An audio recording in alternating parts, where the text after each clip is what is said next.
I'm Willy Steuart, born in Barranquilla, Colombia. Was fortunate enough to be able to come to the United States and get a degree in engineering. I'll talk a little bit more about that.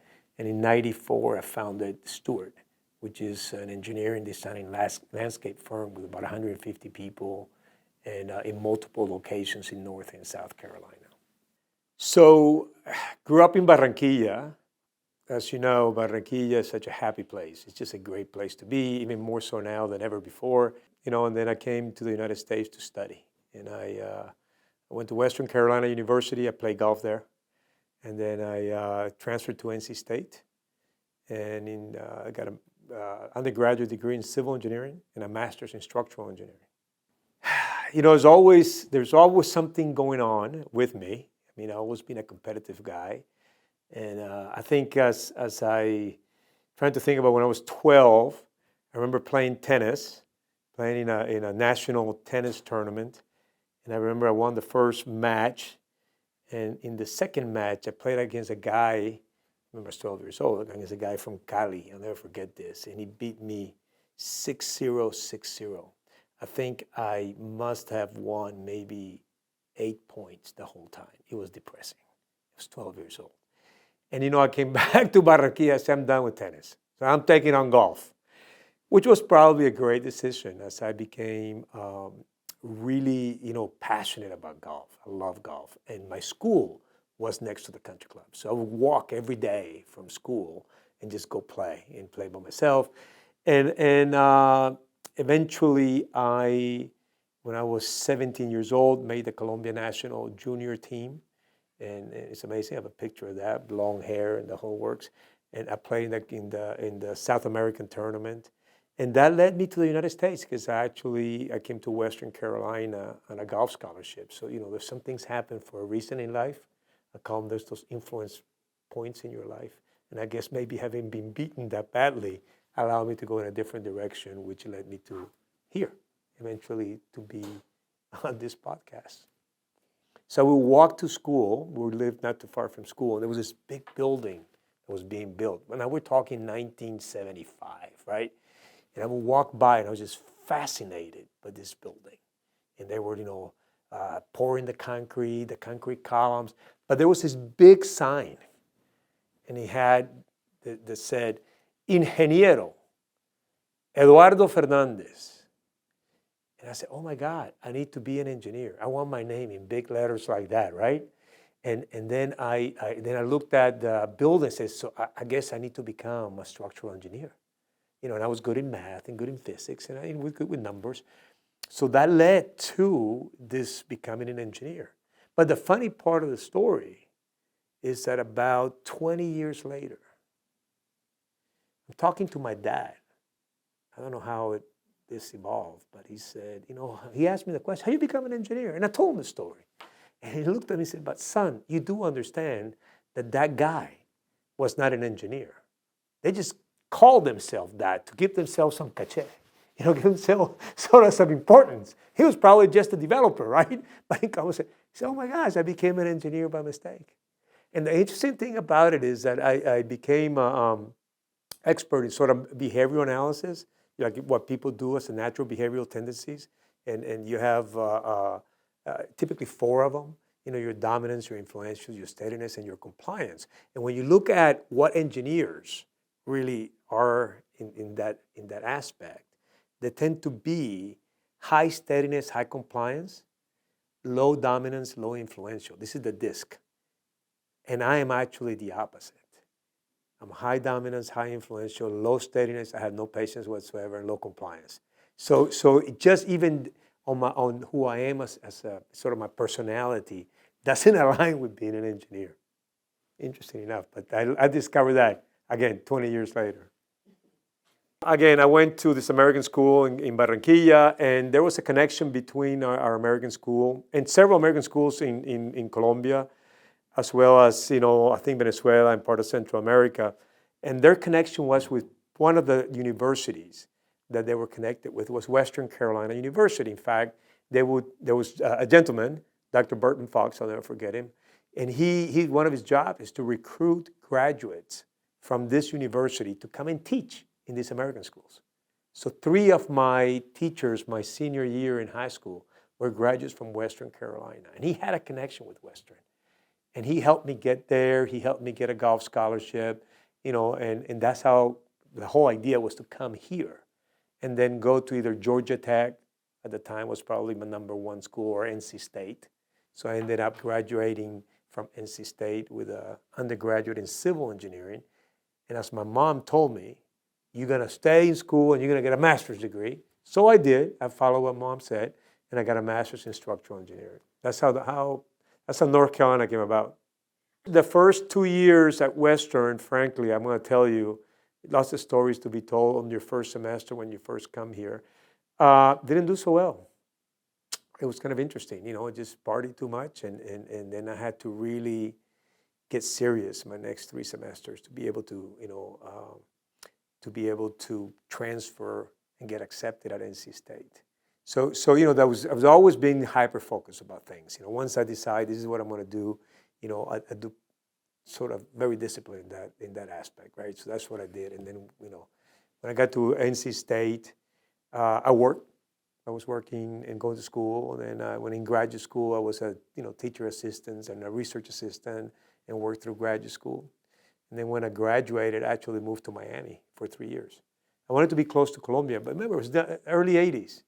The whole Miami Vice thing, the whole thing about, it became an issue and people thinking about going back to Colombia. In fact, people were leaving Colombia at the time.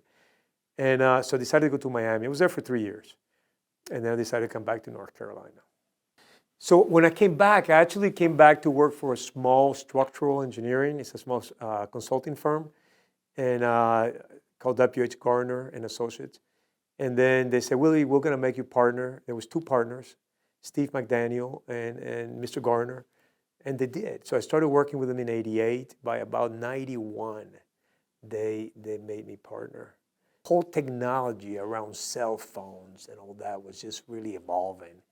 And they didn't seem to embrace that so much. And I always felt like I could serve clients, at a higher level if we had that technology. Like if I was out of the office, that they could get in touch with me. But, my partners wouldn't do it. So I left with an incredible sort of friendly relationship with my partners. In fact, after I left, they called me back and said, listen, we got about 10 projects that you were working on. We're not going to replace you. Would you be willing to take them with you? And I was a one-person firm in a room about this big. So it's always good. I would say, those relationships that we build with people that we work with, if you maintain those sort of trustworthy relationships, ultimately, they'll be good for you. And they were certainly good for me, because then I started hiring people. And I was in Chapel Hill. That's where the company started in 1994. And then slowly we just built it into what it is today. So some of the main projects that if you live in Raleigh, you've flown out of Terminal 2 at the airport. So that's we did the structural engineering on that project. That is, ultimately that project was over $800 million project. So I would say it's probably the biggest project that we've worked on. The Hunt Library at NC State, beautiful, beautiful project. Lots of projects at NC State. Just recent projects, the surgical tower at UNC Chapel Hill. That's one of our big projects. In Charlotte, we have a 27-story tower under construction right now called the Metropolitan. We are currently at one project that's about to get started. It's in the University of South Carolina. We have an office in Colombia, South Carolina. It's the new School of Medicine, the University of South Carolina. That's like a $300 million project where we're doing the structural on it. We've done a lot of projects in like greenways. If you're in the Wake County, you probably know the Neuse River Greenway. It's a 34-mile greenway that goes from the dam, from Falls Lake all the way to Clayton. It's got some suspension bridges. We designed all 34 miles of that. So when we talk about doing engineering, doing design, we talk about, frankly, creating and building the infrastructure of projects that help our community. And this is what I tell our young people. It's not that you're designing footings and columns and beams. You're designing the infrastructure of a hospital. That's where people go get healed. Or the infrastructure of a school where people go learn, right? Or even an office building where people go work so they can support their family. And we do transportation work, roads and bridges, how people can get from one place to the other. So what we do has profound significance in the community. And when we look at work from that perspective, you can get excited about coming to work on the balls of your feet. And this is us in the engineering world and in that design world, because we do landscape architecture, we do, land surveying as well. So, but most jobs do that if we have the right attitude, right? If we have the right perspective about the work, and if we look at it from the point of view of the impact that we have in the community, in the people that we touch. In fact, today I was just having a breakfast with a client, and we're talking about that. And we said, the person there that's serving your coffee, right? That person meets 100 people every day. And his relationship with those people could be either great or not, depending what kind of attitude they have, right?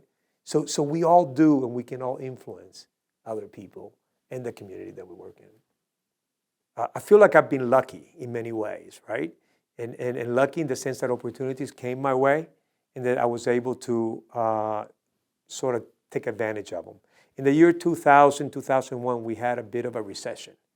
But then at the same time, the education bond happened, and I was president or chairman of the State Building Commission. So we were able to get into a lot of work in the university system.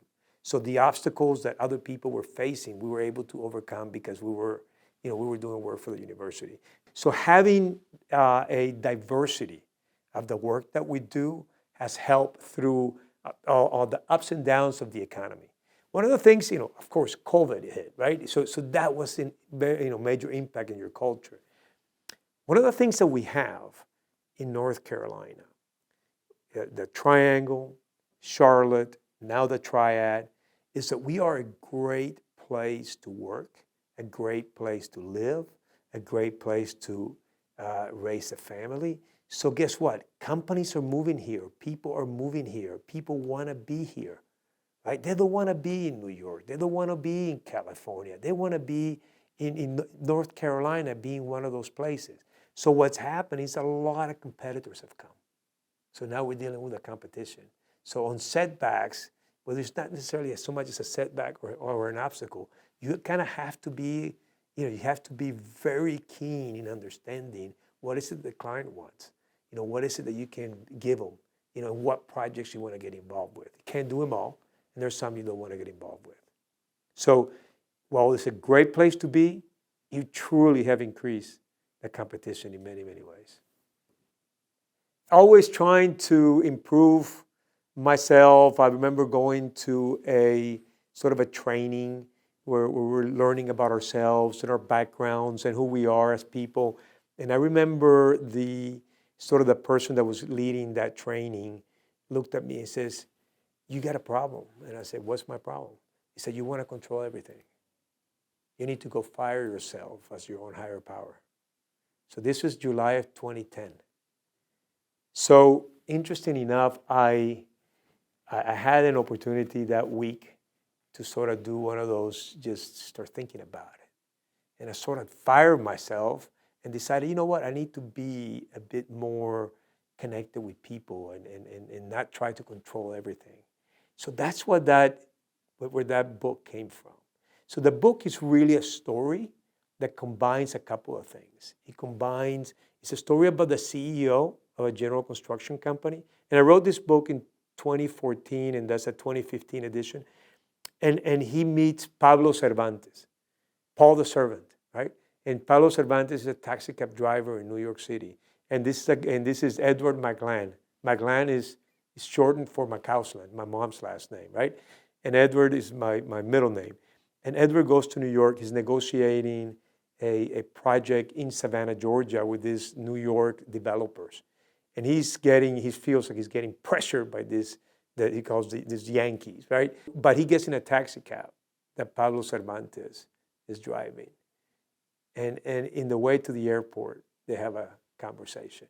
And Pablo tells Edward, you need to fire yourself as your own higher power. And that starts a conversation. And Pablo teaches Edward sort of the basis and the foundations for servant leadership, which is where I then shifted my whole sort of life, my whole company structure, who we are. We have a pyramid, and the pyramid at the top of the pyramid says to serve and lead. Basically, that's what we became. And it's all because somebody said, you got to fire yourself.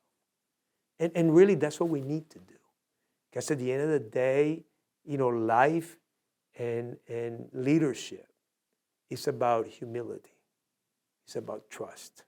It's about respect, which are three of the core values of our company. So today, so I'm in sort of what we call in my third season of life. There's 4 seasons in life, according to this guy that wrote this book called Inner Strength. And frankly, my life today is how can I use my experience, who I am, what I do, to influence others.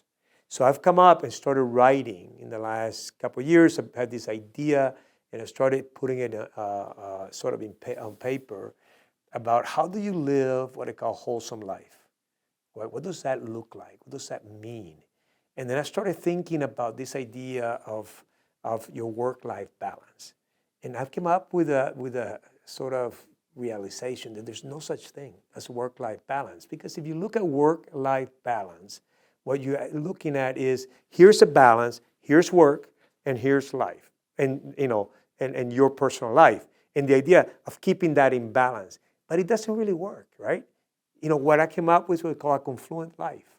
And a confluent life is, can you build yourself and work yourself to a point where you can live wholesome, wholehearted, and then look at your external activities like work, like your community, like your friends, and bring them together like 2 rivers and integrate them into a fully confluent life. And that's what I'm working on. And that's what the next book is going to be about, right? So to work on yourself, I've come up with what I call the 9 habits of a wholesome life. 3 for the spirit or the soul, 3 for the mind, and 3 for the body. And then I came with the idea of your external activities be more about esteem. The word esteem is about reverence. The word esteem is about honor. When you have self-esteem, it's because you honor yourself. When you have relational esteem, it's because you honor the relationship you have with somebody else. So what if we set up our external activities the same way? What if we set up your work such that if you have truly understanding of the profound significance of what you do, the purpose and why you do it, and you really truly appreciate that, so that you can look at your work as, I'm coming to work to make a difference. I'm coming to work because I'm going to improve the community that I live in. I'm coming to work because I'm going to work with people that are going to see me, and I'm living this wholesome life, and I'm going to influence them to do the same, right? So I call it coming to work on the balls of your feet. I wish I would have invented that term, but I read it. Yvon Chouinard, who wrote the book, Let My People Go Surfing, he's the CEO of Patagonia, talks about that. How do you get people to get excited about what they do, right? Martin Luther King said it best. He said, you're called to be a street sweeper.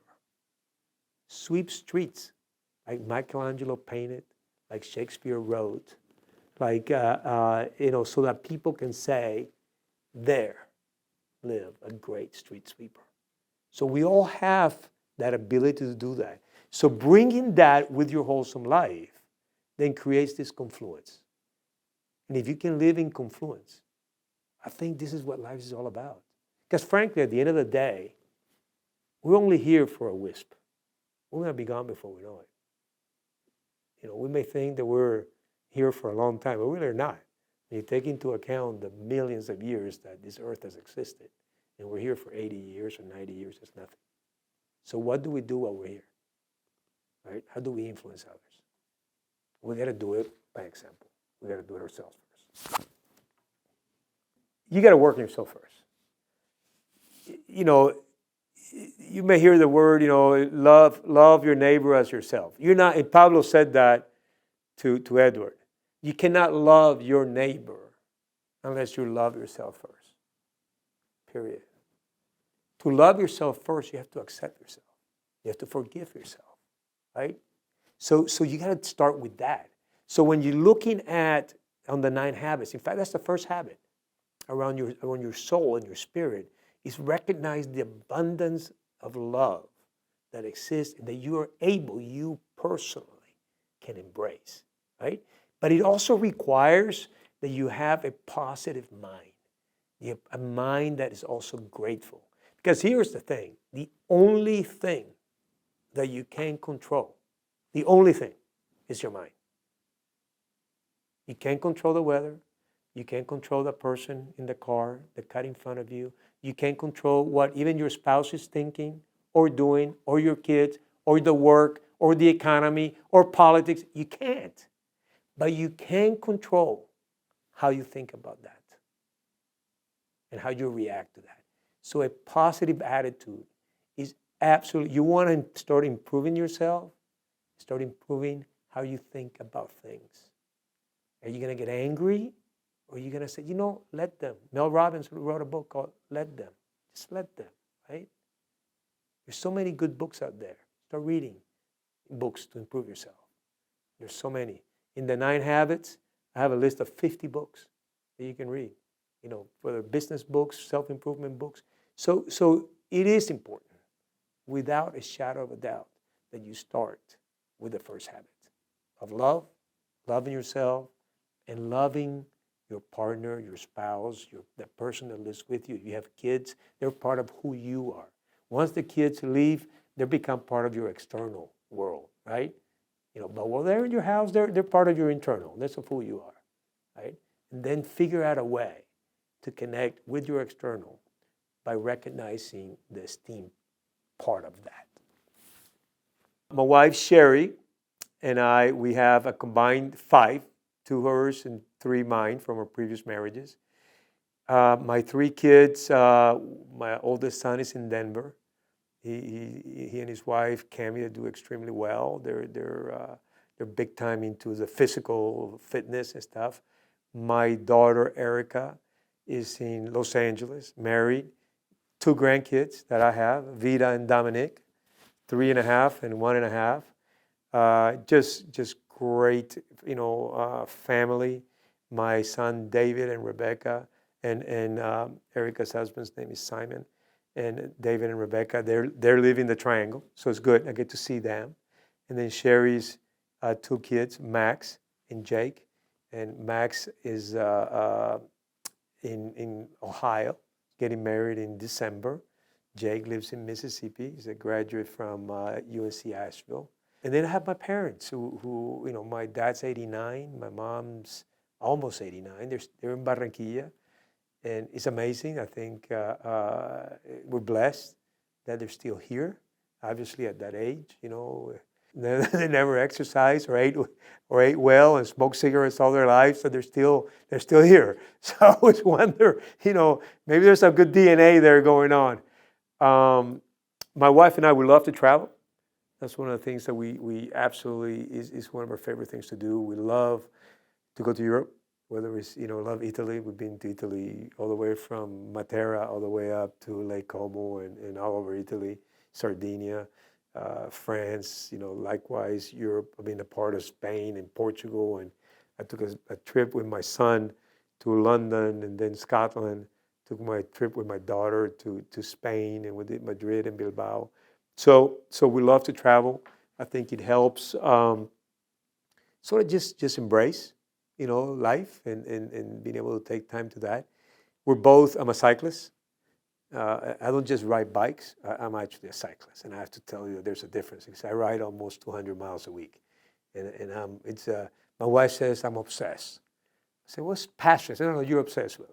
So, and she's very passionate about cycling as well, perhaps not as much as I am. So we have that in common. We love to ride, and we have groups that we ride within the triangle. This is just a great place with lots of groups that ride bikes every day. It doesn't matter. There's always group rides going on. My wife's in sort of real estate, in the whole short-term rental thing. I'm an old guy in a way, but I'm in the best shape, physically, mentally, and spiritually I've ever been. And that's what, so I embrace the 9 habits, which might as well tell you what they are. People may wonder, what are the 9 habits? So the three for the soul is abundant love. The other 2 are meditation and prayer. I mean, that's part of my routine every morning, all my life. An early morning person. I get up at 5 and have a routine that includes all that. And then your 3 for your body, for your mind is to read, write, and to have a positive attitude, which I mentioned earlier, right? And read and write, people say, well, I can't write. No, listen, everybody have time. I may have mentioned this to you. There are 96 15-minute segments in a day. 96 15-minute segments. When somebody tells you they don't have time, say, you don't have 15 minutes? 1% of your day, you don't have time to read? But yet you can go and sit down and watch a soccer game for 3 hours or a football game for 6 hours, but you don't have time to read or write. That's not really an excuse. And then the 3 for the body is to eat healthy, exercise, or work out, but regularly, and then you can maybe build that to a training program. If you want to, start walking, eventually maybe you run, maybe do a 5K, maybe a 10K. And then the last one is what I call sobriety. Sobriety or manage your drinking. Because there's absolutely nothing good about alcohol. Nothing. There are people, at one time they say, well, 1 glass of wine was good for you.